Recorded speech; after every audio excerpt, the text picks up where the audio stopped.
Ashby Village's Executive Director.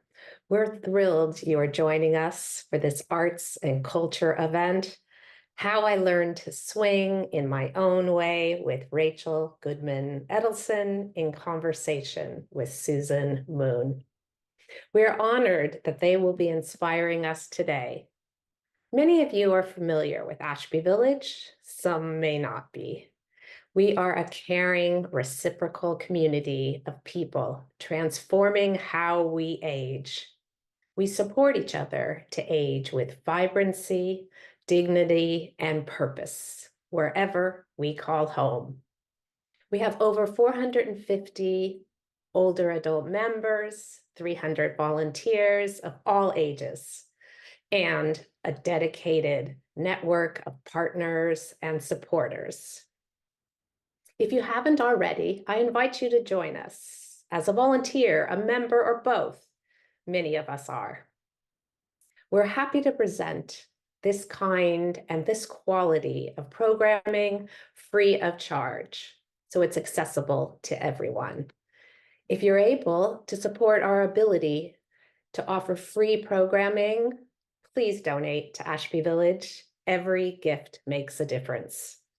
We'll provide a donation link at the end of the webinar. You can also look for a donation link in a follow-up email. Before I turn it over to Irene Marcus, who will introduce the presenters, I want to acknowledge Irene's long-standing leadership roles at Ashby Village. Irene chairs the Arts and Culture Series, serves on our program leadership team, and originated and coordinated many of our most cherished volunteer services. Before volunteering at Ashby Village, Irene was a senior design executive at Levi Strauss and The Gap. Okay, Irene, take it away. Thank you, Bab. Thank you, everyone, for spending part of your Sunday afternoon with us. We really do enjoy creating these illuminating presentations for our Ashby Village members, our volunteers, and our friends in the greater community. People in many different parts of the world are very much aware of the major musical contributions that Benny Goodman made during his amazing career. Each of us will have the opportunity to place a question for our guests to answer in our chat box. Sigrid Duisberg, Arts and Culture member, will again manage your questions for us. Mark your calendars. Our next exciting presentation will be on September 15th. Sigrid will tell you all about that at the end of today's talk. Now we will get to listen to a very interesting and engaging conversation between Benny Goodman's firstborn daughter, Rachel, and her lifelong friend, writer Susan Moon. Thanks again for joining us today. We hope you enjoy the presentation. I just thought that maybe you would begin by reading something to us from your book and tell us a little bit about what you're reading from. Okay. So and we can have the conversation together after you've had a chance to do that and give people a taste of your beautiful work. Okay. And also it would be, maybe I could be spotlighted for the moment while Rachel has the spotlight, but it doesn't really matter. Just go ahead, Rach. Okay, so just want to say, Sue and I met each other at Milton Academy in boarding school when we were teenagers. And when I moved to Berkeley, now beginning my 6th year ago, she was one of the very few people I knew here. So my book, my literary memoir, is called Dreamswing, and it's not at all a biography of my father or an autobio of me. It's specifically about the relationship that we had, a relationship that during the writing of my book, I came to call an entangled tango. Here are some chapters from it. Before and after, this was my diary entry the day after my father died. So now this is the part of my relationship with Daddy after his death.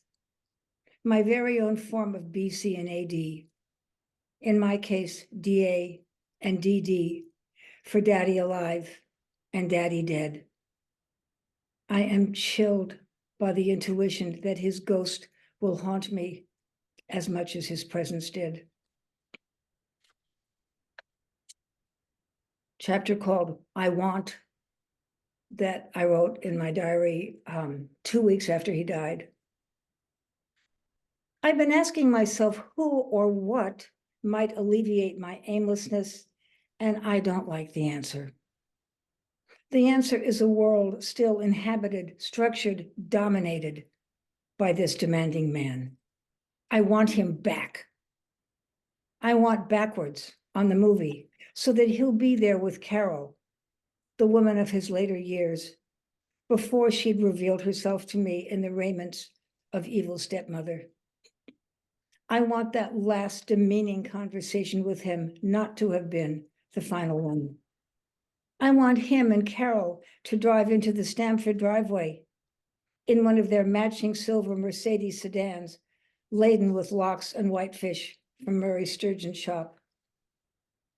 I want the Connecticut house of my childhood re-inhabited by him so that I can go there with my children. I want his New York apartment and office at 66th Street rehydrated and reassembled. I want to remain the daughter of a living man, remain his little girl, no matter how tortured that relationship was. I want to need the King of Swing back on the cultural map. I want his life and legacy back in his hands, not floating around in history. Now in my hands. This is called Benny Wasn't Lenny. I've watched Maestro, a portrait of Leonard Bernstein's marriage, 4 times. I've read Jamie Bernstein's famous Father Girl twice. This is what I now see more clearly. Unlike Benny, Lenny was an introvert. Benny didn't like parties or socializing. We never had backyard barbecues with other musicians. I didn't grow up around a lot of famous people. Benny stopped school in the 9th grade. Lenny went to Harvard. Benny wasn't an intellectual like Lenny. The possibility of his being interested in the history of ideas or quoting poetry was laughable. He thought with his emotions and his gut. He finished the phrase, on the other hand, with, he had warts. Nor was Benny a teacher. He recognized what he wanted to hear in music when he heard it, but was clueless about how to describe it, much less convey how to arrive at what he had in mind. Benny was a ladies' man, not only eminently hetero, but also equally scornful of homosexuality. Lenny was bisexual. Benny didn't have Lenny's versatility. He and his clarinet inhabited only 2 musical kingdoms, swing and classical.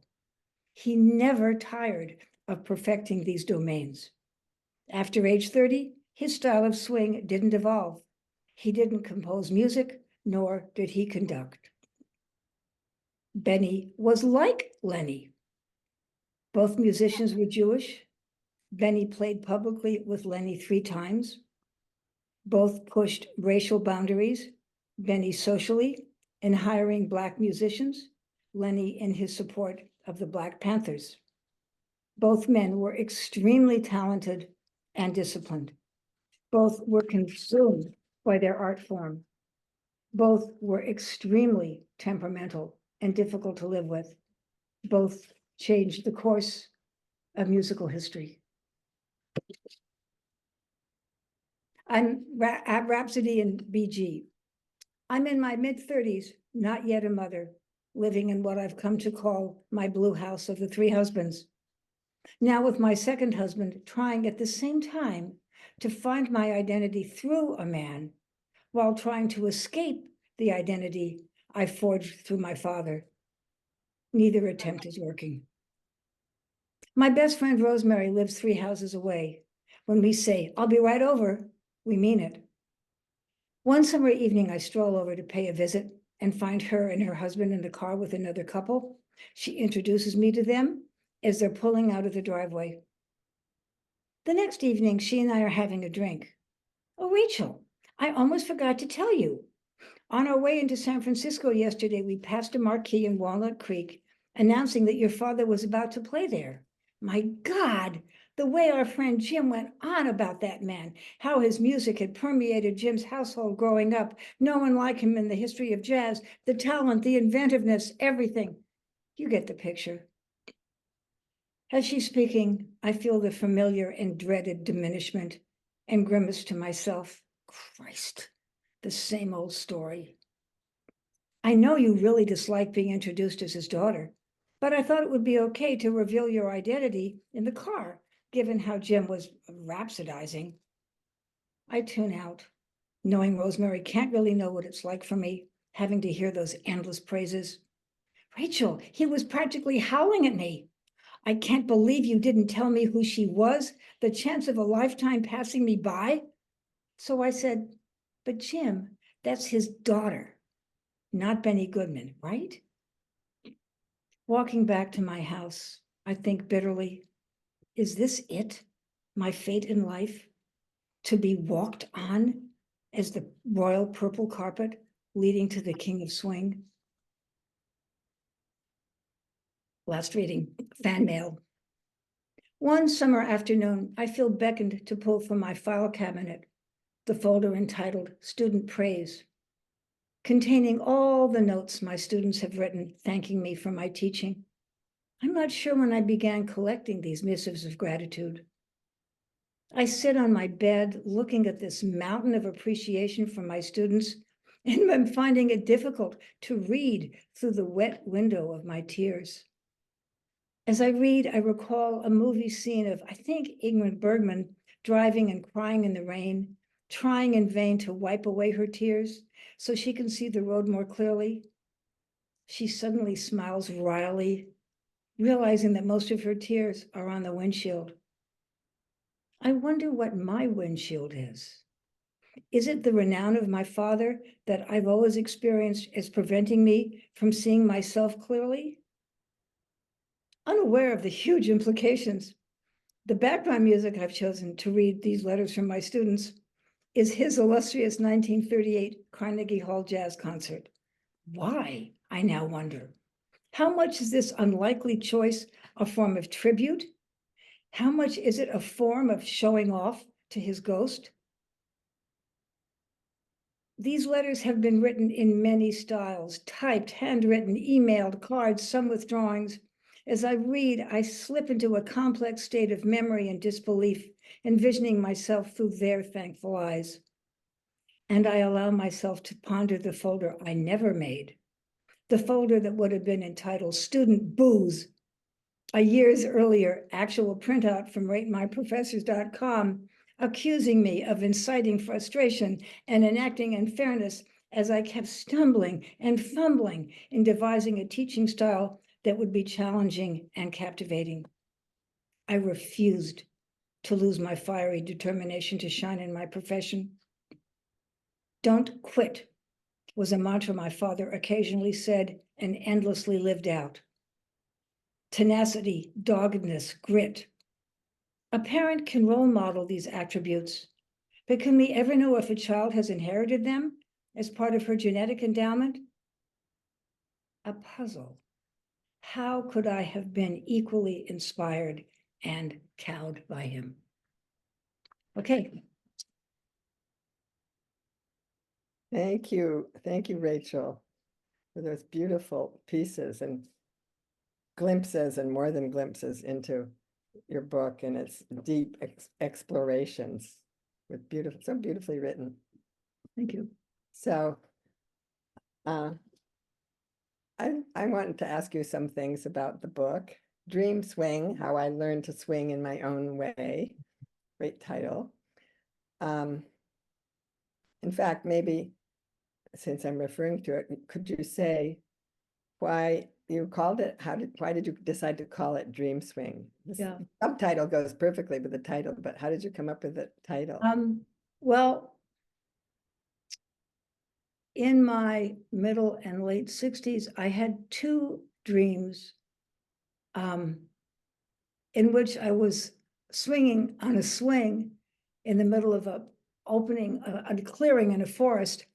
And in both of those dreams, one dream, I was seated on a piece of wood, but there were no rope sides. And then the other dream, I wasn't either seated or holding on to anything.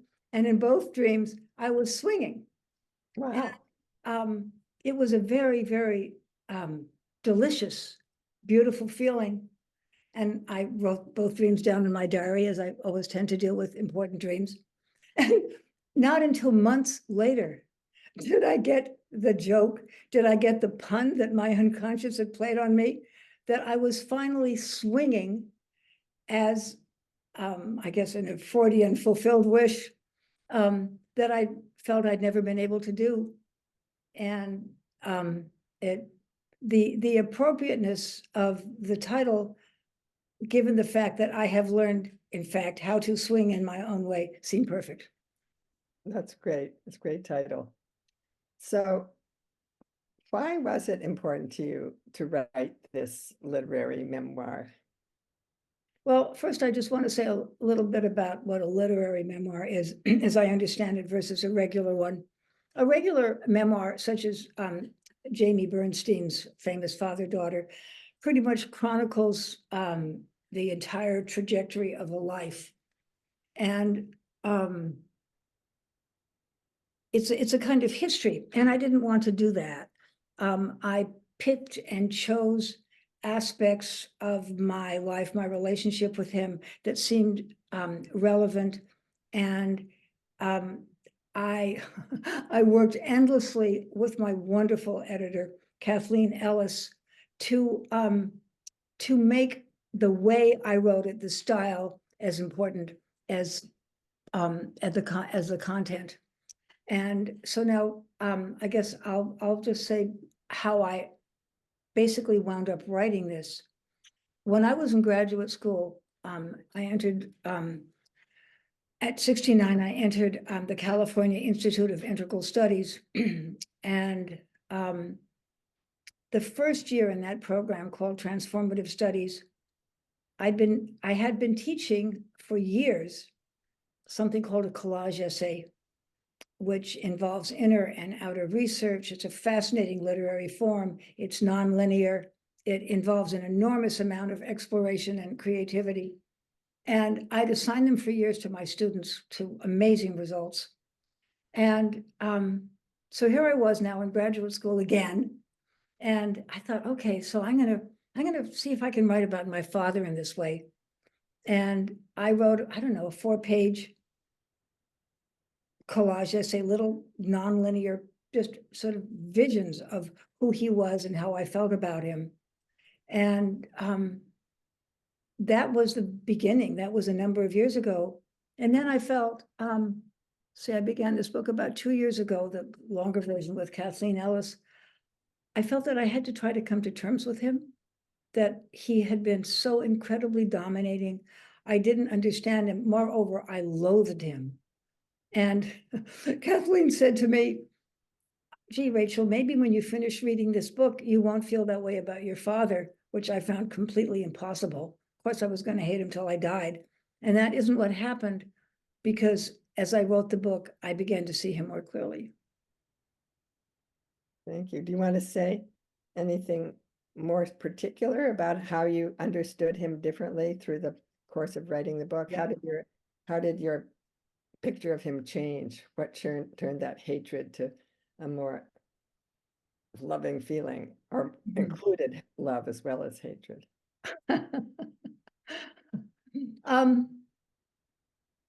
So one of the chapters of my book is called Genius as Tapeworm.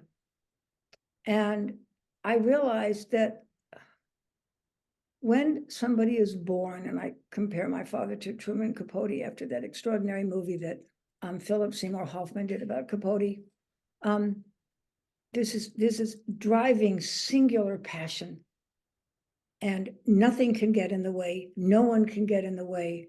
And I was, in writing it, I realized that when we received a gift, a talent, then what we're supposed to do is offer that to whatever part of the world we're going to give it to.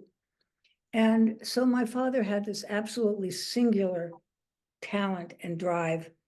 He came from an unbelievably deprived childhood, and music was his way to escape. And somebody very wise I spoke with recently said, your father's life was filled with collateral damage, something that I was very stunned to hear, but that makes complete sense to me. He lived for one thing, and that was music, and no relationship in his life ever had a chance of crowding out that goal. And in writing about my father and thinking about how driven he was, all the different kinds of emotional and physical pain he underwent, I'm just thinking about I can't think of the name, Joseph Campbell's term, follow your bliss. Well, it's pretty unblissful a lot of the time to follow your bliss, because you can't stop yourself. And seeing him in that way completely changed my view of him. So I felt a certain level of, I don't know, compassion, pity. I don't know how to describe it. But the main thing is that I no longer feel under his shadow, which I did the rest of my life until then. That's wonderful. And I can imagine how finding that understanding and compassion for his need to continue with his talent and put it out there helped you a lot to accept who he was. Mm-hmm. He had no choice. Yeah, yeah. And I was born with a few talents, not one. And I'm a type A, a recovering type A. Yeah. I've never been driven the way he was, and I can't imagine what that could have been like. Yeah. Well, how did you have so many wonderful, specific, very particular scenes and memories in here, and people in conversation, and people you talked to later about your father, and I'm just wondering, there's so much particularity about the writing. How did you uncover all this? Was this what you remembered? Was this what people told you? How did you get the specifics down so well? Well, first part of the answer is I've kept a diary my entire life. I have all of them in my bedroom here in Berkeley. And everything I have begins just a few days after the concert I played with him on my 21st birthday, the recital we played at Harvard's Sanders Theater. So I have just a lot of things that I wrote down about his and my interactions, because I felt a kind of compulsion to record, which I guess is what a diary is. Mm-hmm. And then there's a couple of fabulous outside sources. One is Ross Firestone's brilliant biography of him called Swing, Swing, Swing, and John Hancock's beautifully researched book on his 1938 Carnegie Hall concert. And then just, I don't know, looking around on the internet, I kept finding comments and experiences people had of him, and I put it all together. And then I also found it was very interesting when something happened and there were no words, there was no dialogue that I'd written, I made it up. And it was fun. It was interesting to try to channel what that situation was like. That was a whole added kind of creative dimension. Mm-hmm. So it didn't all just come out of the inside of your head as memories, but you wove together many sources, it sounds like. Yeah, exactly. Mm-hmm. Well, what was the hardest thing about writing this book for you? I guess it took a certain amount of courage to just start. And I had made various forays over the years, and the whole thing seemed absolutely terrifying. and overwhelming to continue. And I didn't yet really see myself as a writer.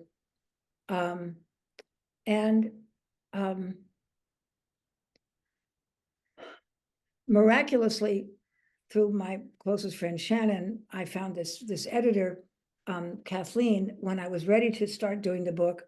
And she and I worked very, very closely. It was not by any means, as told to Kathleen Ellis, it was my writing, but she was with me every step of the way. But then now, for the last couple of months, I've been revising the order in which I'm writing the book. This is the hardest part now. When I was doing it with Kathleen, I thought, oh, I'll be kind of edgy and inventive. And then going back to it, I thought, this is neither. This is confusing. So I've been trying to unconfuse the book, and I can't put it all chronologically. So I've divided it into 4 or 5 sections, which move chronologically. But that's been the hardest part. The recent one, because I'm the most distant from it. Well, that's So so I did important. with it. Yeah. I'm sure you And as a how to writer know all structure about that. a Yeah. big, excuse me? I'm sure that you as a writer know all about returning and returning. Yes, well, what you've written. Yeah, returning and rewriting, but also just structuring a large project like this is always very challenging. What are the bones of the book? And Yes. you're able to make a good combination of the collage writing idea, which doesn't have to be strictly linear, and yet having the sequence of things in the book makes sense. Exactly. So, yeah, that's a good weave that you do. Yeah, when I was teaching, I used to say to my students, the first commandment for a writer is, thou shalt not bore thy reader. And the second one is, thou shalt not confuse thy reader. Well, those are good commandments for everybody. And speaking about what a writer has to do, I know that people who come to readings and literary discussions and things are often, in my experience, one of the things they want to know is, well, how did you write it? When did you write it? Did you have a schedule? Did you have a time that you got up in the morning and wrote, or how did you structure it, the writing of it in your own life? Well, so interesting. And I'll say more about the bar talk maybe later. I had just gotten my new kittens, Caffeine and Oreo. And I'd go down into my, I was keeping them in that room for the first few weeks they were here. And I'd go down into my grandchildren's bedroom, and I would listen to the Bartok quartets, and I would just I'd begin writing. And that was in the beginning, but then later on, I would just write. I can't say whenever I felt like it. Sometimes it was when I felt like it. A lot of the time was when I felt, oh, Jesus, I have to write now. I can't lose the momentum of this. So I didn't really have a schedule. Yeah. But did you sometimes get yourself to sit down and work on the book, even when that wasn't really what you felt like doing? As soon as I began writing, I felt like doing it. Oh, good. Yeah. Because I find that it can be a problem if you just wait for the muse to come and sit on your shoulder. You don't do that either, because No. she might not come that often or something. Right, And she right. needs a little encouragement. Yeah. So Yeah, but I was not a highly disciplined writer. yeah. Or I'm not. But you did it, and I did.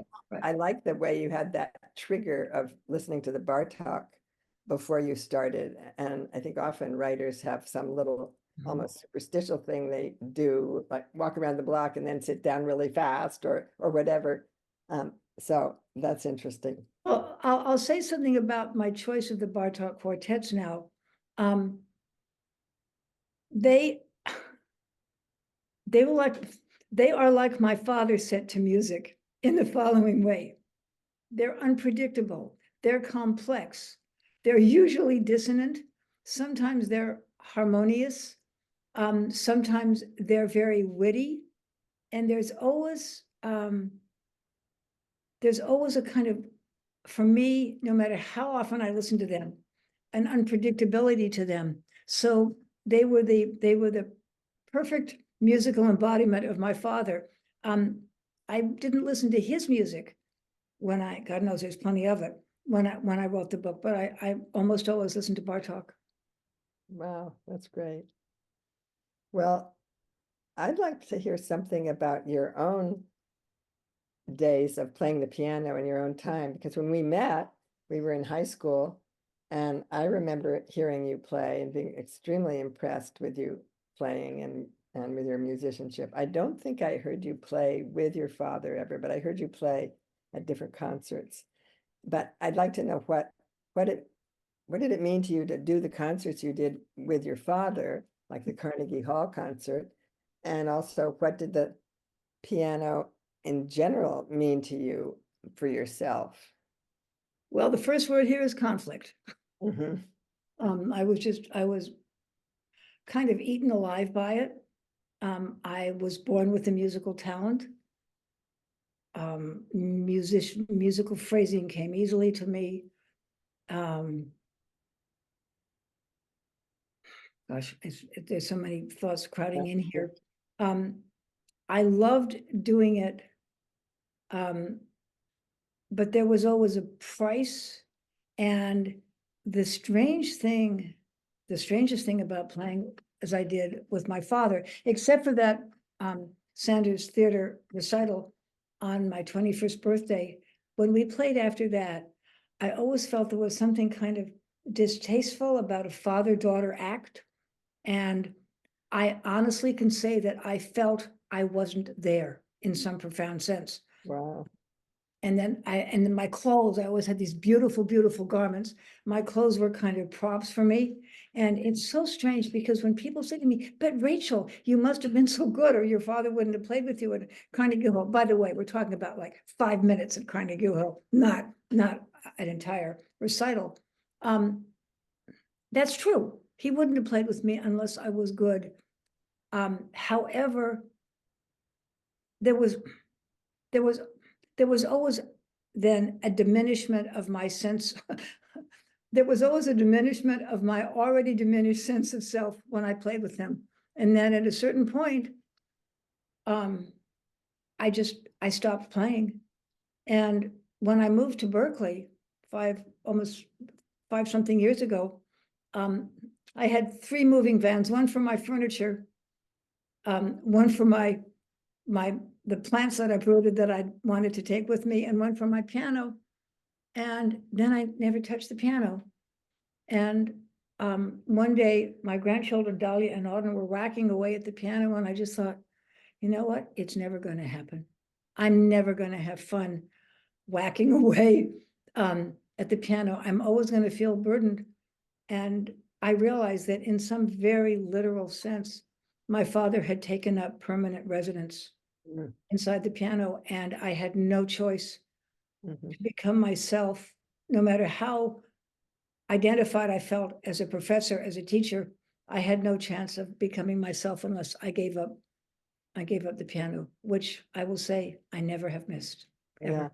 Yeah. And did you feel a great sense of relief when you sold it? Enormous. Yeah. And I replaced my piano with 3 houseplants. Well, they aren't nearly as heavy as a grand piano. It weighs a lot and it weighs on you a lot, I guess. It weighed on me. I used to have dreams of abandoned pianos, and pianos were approaching me. And, I think of somebody like Peter Serkin, Rudolf Serkin's son, and I know he became a full-time pianist. The following in a famous parent's footsteps is really hard. And I also think of Liza Minnelli. She will always be Judy Garland's daughter, no matter what. It's inescapable. Well, speaking of that, in your life, as you meet people and talk to people and you meet somebody and maybe you tell them, or in the past, you told them that you were Benny Goodman's daughter. What was that to you? I mean, did you try to hide it, or did you want people to know it? Again, conflict. Was it useful to you sometimes in a way to tell Oh my them God, that's so complicated, Sue. Wow, I know it is. So we haven't yet gotten to publishing the piece about when he met the Beatles in Esquire magazine, so I guess I'll start there. when I was about 22, he was asked to attend a concert of the Beatles in Forest Hills, New York, and then talk about it afterwards on a radio program. So he said to my sister Benji and me, "Hey, do you want to come along?" And neither of us was a Beatles fan, but we thought it would be fun.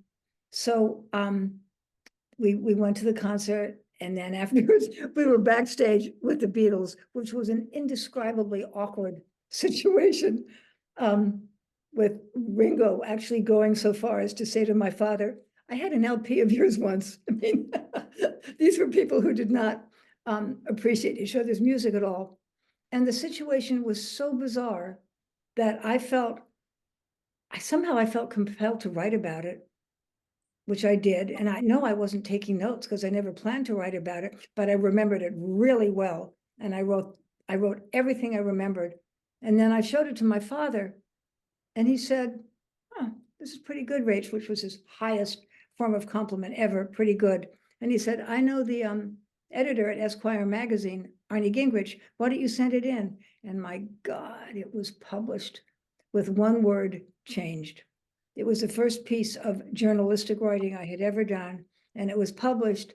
So obviously there's a kind of good news to that, positive, but the negative was I, at that point, became even more indissolubly linked to my father.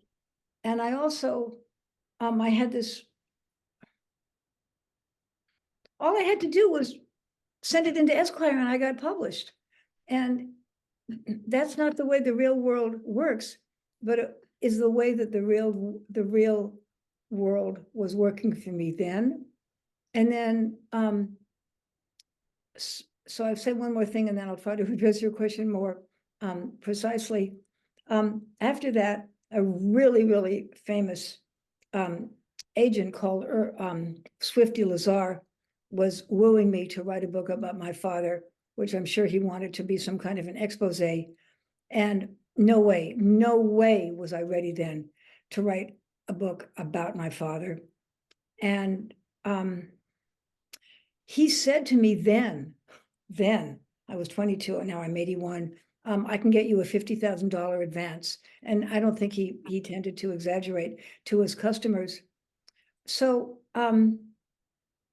when not knowing who I was, never having a sense of my identity, and my sister Benji has felt the same thing, there's always this temptation to name drop our father, but it's always at a price.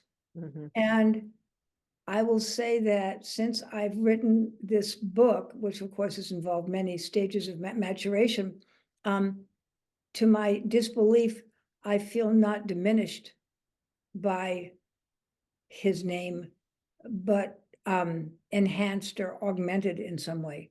But I used to feel hounded. I mean, I'd be in an airport or a bookstore or a hotel, and there'd be his goddamn music. And I just thought, I'll never escape him. Well, do you think now that you sometimes you're willing to say out loud that you're his daughter and express that without a lot of baggage attached to it? Do you think that's Baggage free.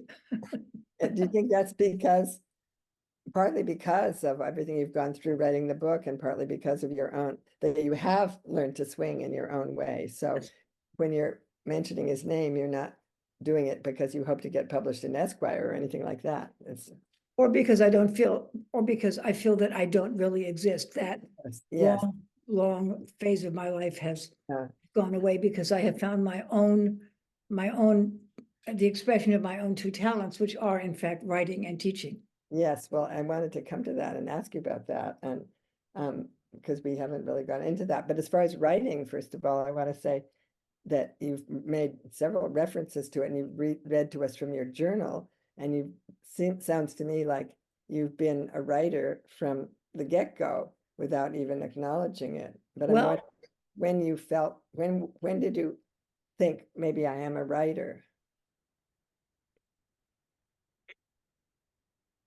So I remember decades ago taking some kind of a writing class, and the teacher saying, can we call ourselves a writer if we just write and don't appear on something like Good Morning America? So that's a really interesting question. If we just write, if we write, does that mean we're a writer? Ask me another question, Sue, because my mind goes off in tangents. Well, here's kind of connected to that. What led you to be so self-revealing in the book? So you're so open and vulnerable in the book. Because I think as long as I can remember, I've always been drawn to what I call the real, and I'm just bored and repelled by the superficial. And when I read a book or watch a movie, I want to see real human emotionality and conflicts and how these are and are not resolved. That's what I am drawn to. I cannot stand parties. I can't stand chit chat. I'm just always looking for a very profound dimension. And there was no way I could write my book without describing the, I don't know, all the ambivalence and torment and conflict that I felt. And of course, that's what makes the book so moving and meaningful to a reader, to this reader. Yeah. Well, there's one more question about how it felt to acknowledge you were Benny Goodman's daughter. I was just curious, did you also find that sometimes you would tell somebody and they would envy you? Or was there a reaction of envy and think, wow, she's so lucky? Yeah. So there are two answers to that question. One is, when I did get to CIIS, the California Institute of Integral Studies, and I was in my very late 60s, two things happened. One is that I did out myself, and to my incredible disappointment and relief, both people went, who? Because the students there were much younger than I was. But somehow my wonderful chair for my dissertation, Jennifer Wells, didn't know who my father was. And when one day I told her, she said, no wonder, meaning you're so creative. And I thought, wow. I mean, that was a kind of first experience for me. And as to the envy, we live more every year in a celebrity worshiping culture, where I think the people's fantasy is that the better known and the more money, the better known we are and the more money we make, the happier we will be. Neither of which is true.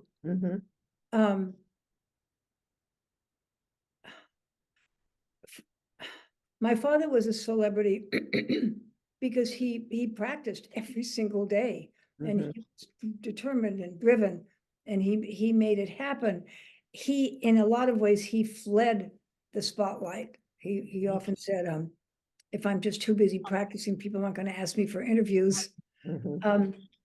So that was a plus. If he kept on practicing, he would avoid having the horrible thing happen of having people ask him for interviews. Yeah, because he didn't want that. Yeah. Well, let's turn to the teaching and how it was that you first found your way to teaching, which has become such an important part of your life. Yeah, bigger part of my identity than ever, in a sense. So first, actually, I want to say something because it just happened. I have this neurological gift, and a good friend of mine, yes, a good friend of mine just this morning sent me an article in the Scientific American that exactly describes it. It's a form of synesthesia that I call never not reading. That as long as I can remember, I've had it. Since a child, I just assumed everybody did it until I took a class where I found out that no, not everybody does this.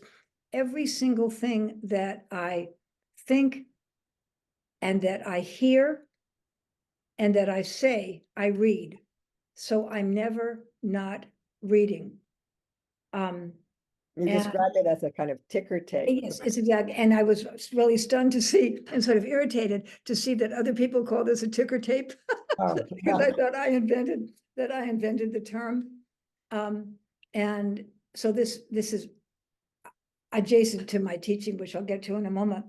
What is happening to me and for me more and more as I age is my ticker tape will write things to me that I didn't know I knew. So I'll be talking with somebody and then I will see words that often I would just as soon not read them, but things that tell me more about myself. They're direct messages from my unconscious. And as I said, as I age, it happens more and more. It's an incredible gift, assuming one is interested in knowing her unconscious. Yeah. And the teaching. So as I read from that fan mail chapter, I'll just say most basically something that I've come to realize is that this is my mantra, when I teach, I reach unreached Rachel. There is something incredibly profound for me in connecting with my students. And I was not a good teacher in the beginning when I began at the community colleges, because I was following the rules and I didn't like the rules, but I felt compelled to follow them. And one day I just said to myself, no, I'm not going to do this anymore. I don't care what the consequence is. I mean, I don't want to be fired, but I'm lucky. I have an income. I'll be able to eat if I'm fired. I'm just going to do what I want to do. And so just putting it most basically, for me, teaching is listening. Mm-hmm. And when I'm in front of a group of students, whether it was at the college or at UC Davis, where I was teaching in the freshman seminar program, or now with the 2 movie groups that I lead, I feel like a kind of orchestra leader I'm very, very attentive to what everybody's different responses to whatever it is that we've looked at or read. And then I think about how does one response play off another response. And it's extremely improvisational. And I don't know, it makes me really, really happy. My wonderful acupuncturist, Mary, here in Berkeley, said that when we're living out our most profound passion, being the most fulfilled, it's the perfect balance of yin and yang, which is something that I feel I get to be really receptive and really, I don't know, the word isn't pushy, really giving, taking in and giving at the same time. And I love it.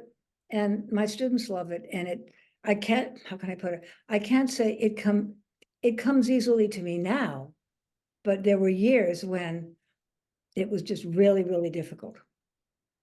Well, thank you. That's really moving. Teaching, I've done teaching in different ways, and I know teaching is famously difficult when you start. I remember starting teaching a junior high school class when I was very young, and I just would run to the girls' bathroom in tears at every recess. So, it takes a lot to go through what you went through, and it takes a lot of courage and to not be daunted, because that's how you become a good teacher. You grow into it, and you discover that it's a reciprocal relationship that you're describing, and how you get something from your students and you give to them. Yeah. And Sue, I'm thinking that at the moment, I've been pondering this lately. When I was born in 1943, my father was enormously popular. And I never had any, God knows he never talked about it. I never had any idea of what he went through to become celebrated. Yeah, that's interesting. And I think that added to my horror at, my God, this is so difficult. Yeah. Did he ever talk to you about what he went through? Never. Like childhood? Never. Remember, on the other hand, he had warts. My father did not like He did not like analyzing stuff, and he never talked about his childhood.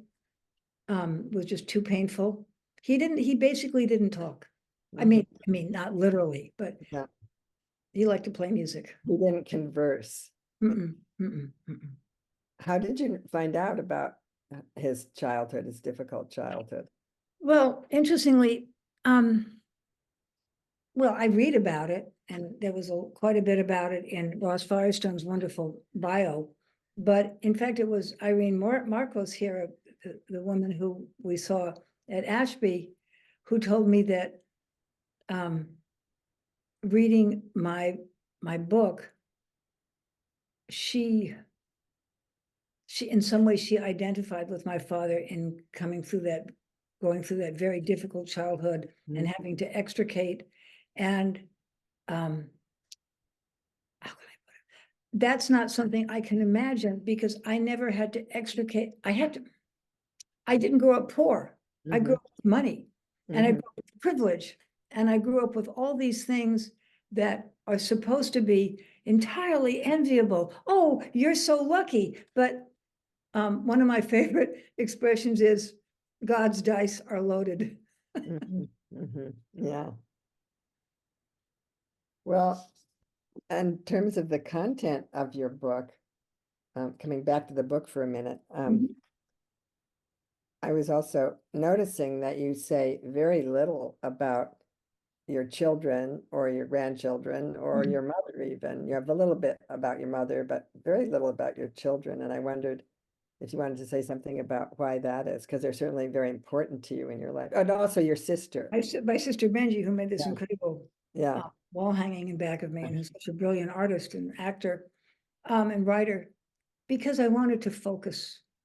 And at times I kind of toyed and played with bringing them in. There are, in fact, 2 chapters about my mother, both full of a lot of pain, hers and mine. But it was more than I could. It was more than I could handle in terms of keeping this purpose and focus that I wanted to keep. It was a very careful decision. And maybe it was partly to take care of them too, in a way, to protect them. Yes. Not that yes. you say anything negative about them, but just it's hard for people to have their lives written about in public by somebody in their family sometimes. Yeah, yeah. So that's a question of just respect. Exactly, exactly. So, but even then, writing about people who are dead, my mother and my father, a writer still makes decisions about what to put in and what to leave out. Of course, that's true.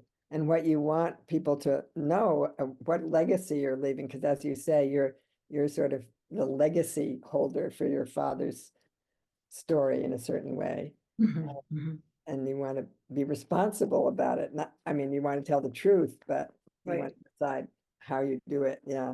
Exactly, exactly. So,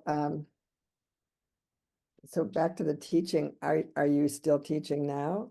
Yes, well, this has been truly miraculous. I've made various forays, none of which I found really fulfilling and incredibly difficult. I mean, I will say that uprooting myself from 47 years in Sacramento, leaving my 3rd husband, moving to Berkeley, almost did me in. It was on the day of my 75th birthday, when I was in the middle of dismembering my house, dismantling my house.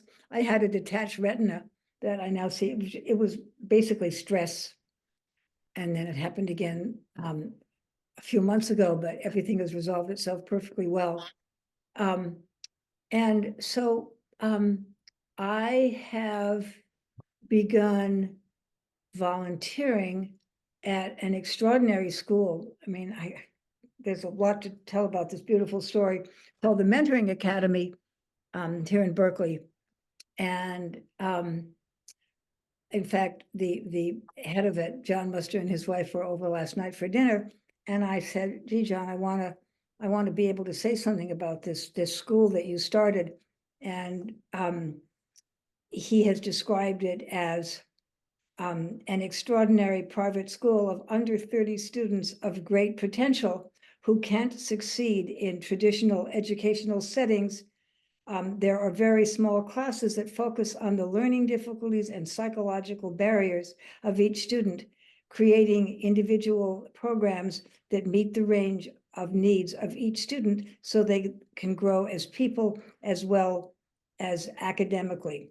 And this incredible academy is still accepting students. And so when I met with John a couple of weeks ago, something very amazing happened. Here I am in his office. John's just turned 83, I'm 81, and we begin talking. And I can't at all say why. I was somehow moved to say, does the name Benny Goodman mean anything to you? And he looked at me and he said, yes, why? And I said, because I want you to know that I have discovered that teaching is the way I swing, and that my entire life I thought I could never swing, hence those dreams, those fulfilled dream swings. But I have discovered that this is what I can do. And after John and I had been talking for about 45 minutes, he said to me, you know, Rachel, I wouldn't be here if it hadn't been for Benny Goodman. To which I said, what? And he said, my parents met at one of his concerts. And I thought, my God, how has this happened that my father has somehow entered this conversation? Mhm. And then a week later, I had an audition teaching 3 of the students there, which went really, really well because I just kept asking them questions. And indeed, one of the boys said afterwards, this was fun. And I thought, score, I'm in. So this is what I'm doing now. I'm volunteering at the Mentoring Academy, and I love it. That's great. And you particularly like working with adolescents, I think. I absolutely, adolescents or early 20s, somehow that I get. My ticker Dave just wrote unsullied, which is a silly word in a way, but they're still very formative, a lot of them. Yeah. Assuming they haven't been absolutely consumed by social media, which is also the case. Yeah. There is still so much to work with, and I'm so interested in helping my students think about the tenacity with which social media is trying to consume them, and also teach them about the power of cultural construction, which in fact is something that I have to work against, because in America, being an old woman of 81 is so considered to be, and I know you deal with this too, Sue, being over the hill, etc. And I just keep saying to myself, the hell with it. I'm doing what I'm doing, and I love it, and it's valuable, and I'm not going to quit. Well, that's very inspiring. And that leads me to the last question I'm going to ask you, which is, what would you want to say to other people or to the audience that's here with us today about learning about how to swing in their own way? Even if they don't have a famous parent, how do we learn to swing in our own way? And that's a huge question, but you might have some thoughts on it. I guess the first thing that crosses my mind is it involves taking risk. I mean, there are a bazillion ways in which that risk taking can happen. And it involves a determination to know oneself, in the sense that here's what I'm good at. And I'm going to find a way to develop this thing that I'm good at. And especially that it absolutely makes no difference how old I am. And in fact, in one of the classes I was teaching in Sacramento, I had told my students that I was then 75 and I was getting my PhD. And I said, it's just never too late. And then I said to the class, does anybody want to make a comment or question? And one woman in her 40s raised her hand and she said, can you call my mother? Because we buy this, we buy into this cultural construction that says that places all kinds of limitations on us. Mhm. And it's incredibly important to find our path through those lies. Mhm. Well, thank you. That's a very helpful answer. And it's really been great to talk to you and to be able to have this connection with you for so many years. Yeah. And I think it might be nice now for us to make a transition to people in the audience being able to speak up, make comments or ask Mhm. questions or whatever. So I I love turn that. it over to you, Sigrid. Hi, Sigrid. Hello. First of all, thank you so very much for this really inspiring and insightful talk and conversation. Thank you very much. And yeah, I think everybody enjoyed it. I can see nobody left, actually. Everybody stayed, so that's always a good sign. We have a few comments. The first one comes from someone who obviously knows your sister, Benji. She says, much appreciation for your poignant and powerful reading and conversation. Wondering if you might talk of your teaching, literary field, and reason for moving to Berkeley. Well, you talked about your teaching already, but maybe the reason for moving to Berkeley? Indeed, yes, I have a ready answer for that. So the the irony is that my third husband, Douglas, when we first met, we would come to Berkeley all the time. I didn't know Berkeley. We'd come here for especially to hear authors read their books. And then yeah, it was incredibly exciting. And I thought Berkeley was so beautiful. And I had no idea how much more sophisticated Berkeley is than Sacramento, a lot more. And also I'm a big gardener, and every June my garden it was blasted by the heat and it died. And so I was introduced to Berkeley and I thought, this is where I want to live. And I took the risk to move here. And as I said earlier, it almost did me in, but not quite. Actually, the same person, she also mentioned that while she lived in Paris in 1975, 1976, Benji and her were neighbors. And she said she would love to contact her and was wondering if you could send her the email contact. I think we do it differently. I will send you this person's email address, and yes, if you like it, maybe you can get in touch with her. of course they would. Yeah. Okay, so then the next one is also from someone that you, I think, obviously know, Dick Sherman. Yes, good friend of mine. He says, thoughts. One can write for oneself to achieve some kind of understanding of the relationship to one's famous parent. One can also publish such a book for the reader to can gain insight into the writer's life. But one can publish this kind of book for the reader to gain insight into their own relationship to one's parent, whether famous or not. Wow. Do you think the reader of your book who did not have a famous parent can still possibly come away with insights into their relationship with a parent? I love that question. Thank you, Dick. Yeah. So that raises the whole question of one's intended audience. So I absolutely wrote this book for myself.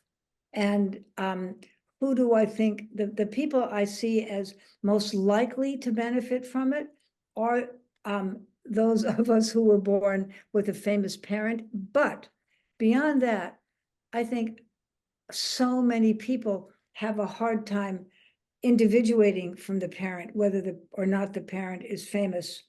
And that I think that is the final category that Dick Sherman is responding to. Way back, oh God, I mean 7, 8 years ago, I spoke on a radio station in Sacramento because we were putting on some anniversary celebration of my father's 1938 Carnegie Hall concert. And I said something or other in an interview there, a brief interview. And when I left the building, a young woman said, "Thank you so much for saying what you did. I now understand my relationship with my father better." And I don't think she had a famous father. I think there's this whole question of how do we see ourselves in relationship to our parent, no matter what their place in the world is. So the next one is a comment, actually, obviously favorably. Thank you for the work you have done to find the deepest real you, your strength of character, and your willingness to share your journey with all of us. This is from an Ashby Village member I know. And then greetings from Joan Finton, Lynn Freed's friend. We met about 30 years ago. Wow. Huh. And so what do you think about people without a famous father, well, writing about their incredible life story? Everybody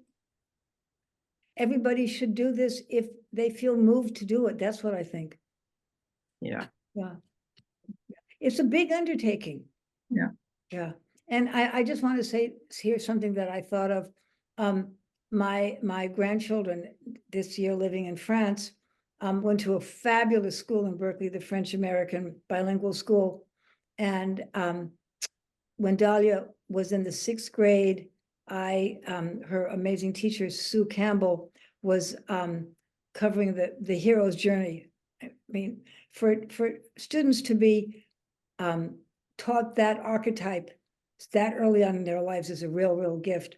And Dahlia, and then Sue assigned to the students to interview somebody about that person's hero's journey. And Dahlia amazingly interviewed me about the hero's journey of writing this book. Because what makes it a hero's journey? Because it's really hard. It takes a lot of honesty and moving through pain and realizing that so many questions will never can't be answered. And I just want to say here, speaking of questions, when I was in my second graduate school at UC Davis in my 30s, one of my fellow students knocked me out verbally in the hall when he asked me, knowing who my father was, what's it like for your father having you as a daughter? And I thought, oh my God, there's another side to the mirror here. And that's something that I write about quite a bit in the book. By the way, for once, I cannot wait until your book comes out. I would really like the whole story. I would see the whole story. I'm sure it will be something. Another question here. Love the Bartók quartets. Do you listen to music a lot, and what music do you actually enjoy the most? I'm incredibly, call it discriminating, call it fussy, call it prejudiced about music. I don't listen to anything after Bartók. I really cannot. I just can't bear a certain level of dissonance. I listen to a lot of Bach, Beethoven, Brahms, and I listen to a lot of my father's music. For a while, I completely avoided it. And as I read in that little piece about fan mail, when I was reading my fan mail from my teaching, why was I listening to his most famous concert? I can't answer that question, but I do think there was a certain kind of what I said of dimension of showing off to his ghost. So look, yeah, I can have fans. I can have fans too. I listen to music almost nonstop. It's part of my life. Classical music. The only jazz I listen to is swing, either my father's or somebody else's. The next one is kind of funny. Okay, don't snicker. Rachel, your energy glows. Beyond personal work with yourself, what is your skincare regimen? Beautiful. This is a serious question. I have God. I'm thinking of my wonderful son. His partner said to me the other day, they were at Naomi's, my son Ruben, at Naomi's 40th birthday party, and somebody said, God, Ruben, your skin is so gorgeous. What is your skincare program? And he answered, I don't know, I kind of wash my face 2 or 3 times a week. And that's pretty much my skincare program. But I go to a wonderful woman called Amina. I think it's Amina Skincare on Solano, but I don't do a lot at all. I just don't. Yeah, you just have good genes. I guess so, yeah. What it is. Yeah, I think that's about it. I mean, these were all the comments that we got, and I just want to add, I love your father's Mozart clarinet concerto. I very much love that. It's yeah. So let me say something about that, Sigrid. About a week before he died,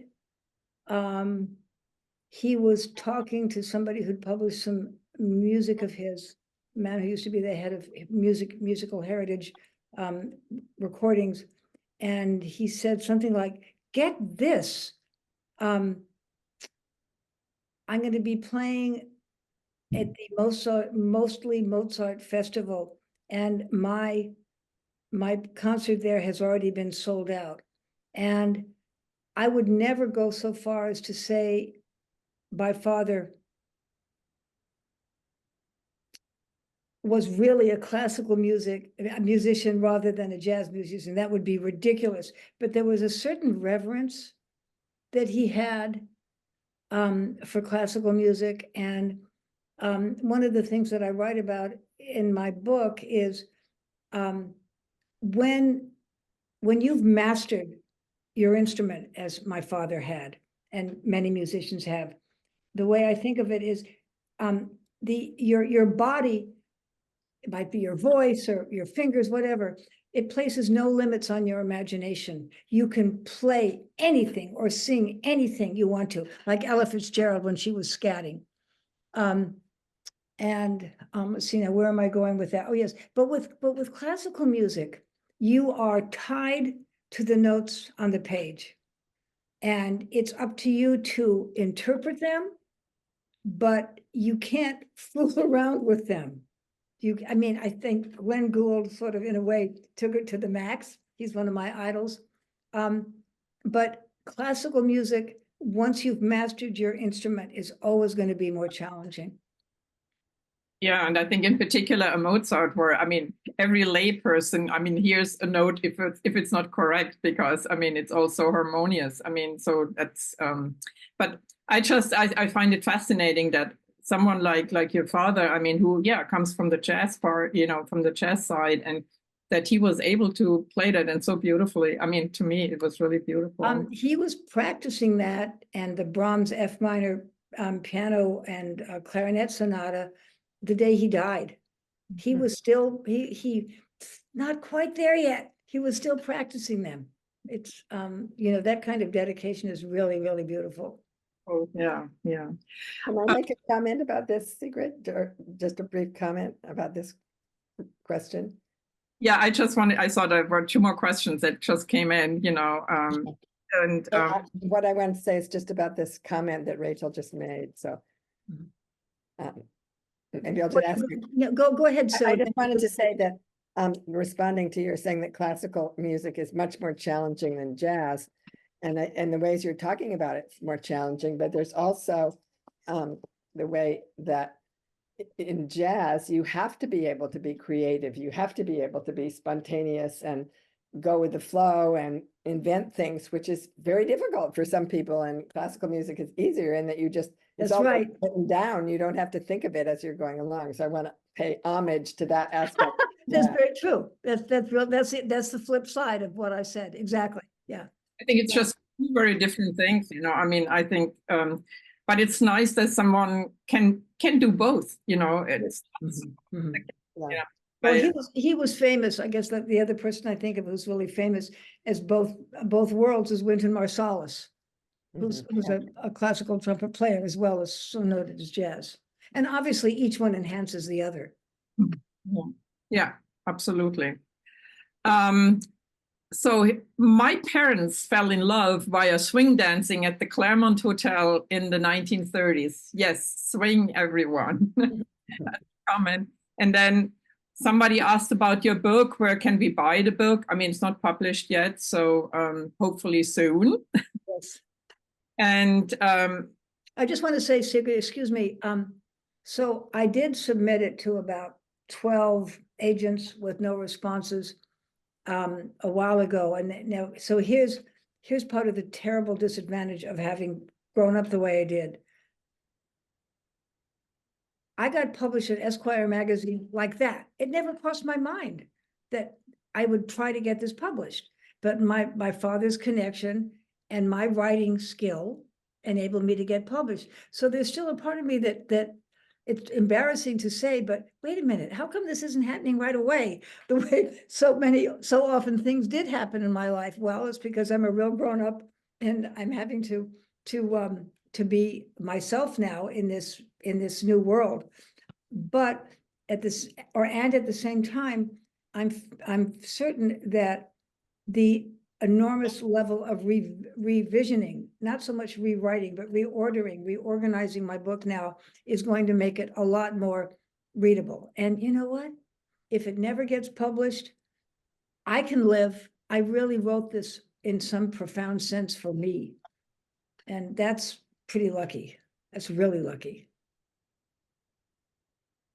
well, one last question. Does your book explore the fact that you are your father's daughter rather than his son? No, but I can say something right here because I've often thought about it. This is pretty dark. I've often thought that Benji and my sister, who was, of course, she was the daughter when my mother's sixth child, who they had wanted a son. Oh, well, here's a girl. Let's call her Benji. She's had to live with that. I think that I think that a son born to Benny Goodman would not have survived well at all. That's all I can say. There's the alpha male, there's an inherent, intense and violent, I think often competition between the father and his son that is just, I know, we are moving into a more ungendered world. Nonetheless, I think that it's different between a father and his daughter. There's a certain kind of difficulty involved in that, but not quite the same competitive one.